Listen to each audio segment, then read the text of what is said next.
Get ready. Start.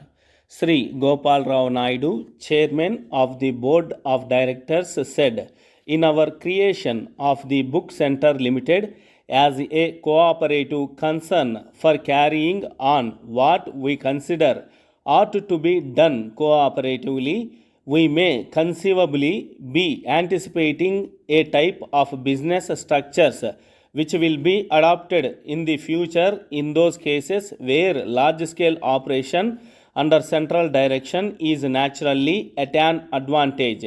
The recent articles in the Times on private enterprise have stated that parallel with a tendency towards large scale and central operation, there is a requirement that the resultant large organization, in some cases monopoly, shall be under some control other than the sole control of shareholders interested in the raising of the resulting profit. Certainly, a business structure which is politically acceptable and yet remains inherently practical is in certain cases desirable. It ought surely to be possible to combine the merits of individualism and private enterprise with the conditions which the Times stipulates. It is all the more probable that a structure both acceptable and practical can be created, since the principle of fair return on capital with a fair recompense for risk and enterprise will probably be always politically acceptable, particularly if what is to be regarded as fair is capable of definition by reference to a disinterested party. In our structure, we have thus provided for determining what is a fair return for book, center, and wheelers.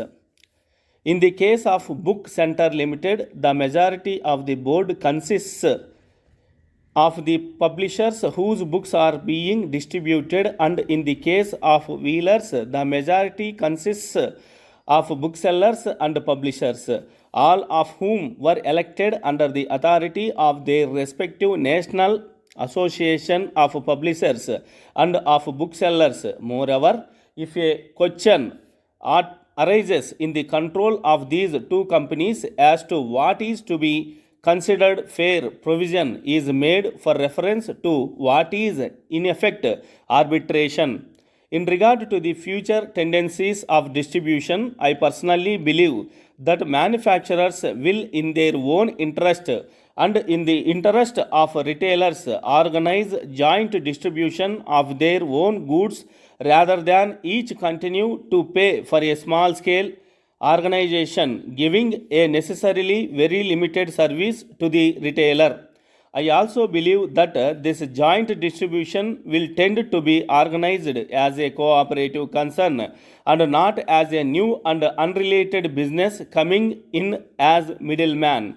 I consider that in the case of the distribution of books, there is even more reason to expect these tendencies than in most other commodities. I say this because individualism is the lifeblood of publishing. Books will always, I believe, and I know most of us hope, be produced by many publishers.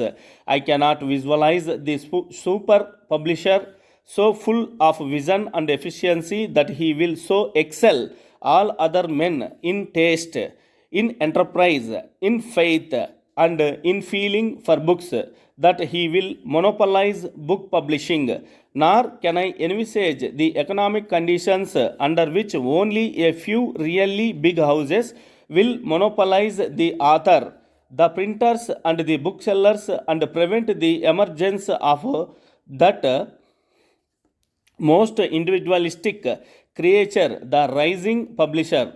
If I am right in thinking that no one can keep a good publisher down, it will naturally mean that booksellers will, unlike other retailers, necessarily have to get their supplies from not only one or a few ultimate sources, but from a great number. This need to have as many sources of ultimate supply as there are manufacturers producing goods is a condition peculiar to the book trade, including publishers, printers, and booksellers. You will know that the Copyright Act and the insistence by the public that a book with another title is not even just as good force the bookseller to open an account wherever good books are produced, and this in practice means that he must buy ultimately from a vast field of publishers, not to mention from learned and other societies. Moreover, there will also be great variety in the number and type of book published by each publisher, and it is therefore impossible for any but the very largest bookshops to be able to carry in stock even a high proportion of the books which are available, and for any of which the vast variety of the general reading public may at some time ask. The book trade by custom has made the retailer pay the cost of carriages. Now the prompt supply of a book not in stock is clearly desirable, but special ordering and delivery is not possible from a great variety of suppliers without considerable cost which falls on the book sellers. The bookseller must choose between either going to a central source of supply in order to combine his urgent requirements in one order and the books in one parcel, or sending many orders and paying for many parcels. This later alternative course runs away with what little profit he earns in meeting his customers' wishes. The average book is not a highly priced unit of merchandise. Dear editor, on September 9th, the nation has celebrated the 76th birthday of our philosopher, President Dr. Radhakrishnan. From professor to president was eventful pilgrimage. It is a fitting tribute to the teacher in Radhakrishnan and to the academic world that Teachers' Day should synchronize with his birthday.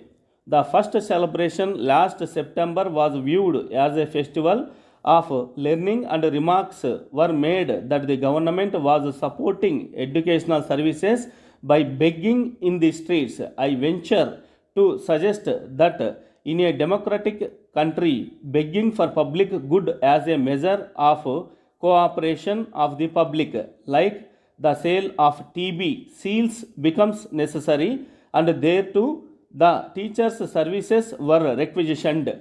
In my opinion, there is nothing derogatory about it, but when teachers are asked to sell flags and collect funds for their own cause, I wish to protest, because their position becomes undignified and even awkward, and it does not at all help raise their status. May I suggest that there is a way of raising them in the public esteem. It is not enough if a subcommittee is formed to the teachers' welfare trust and it functions at state level. The government has to organize the formation of similar committees at district and samiti levels with officials and non-officials, retired educationists, and members of Lions and Rotary clubs. I would suggest that district collectors should be the overall presidents for the districts, and the teachers should be left out of the business of selling flags and collecting funds. All other members of the committee should work in coordination in the cause of the teachers, and to make the total collections handsome, I would like to suggest that the sale of flags should be entrusted to all departments of government, but to make the celebration a significant national event, in the day's program may be included meetings where parents might be invited to attend in large numbers and discuss parent-teacher cooperation, student-teacher relationship, maintenance of discipline, measures to raise standards, etc.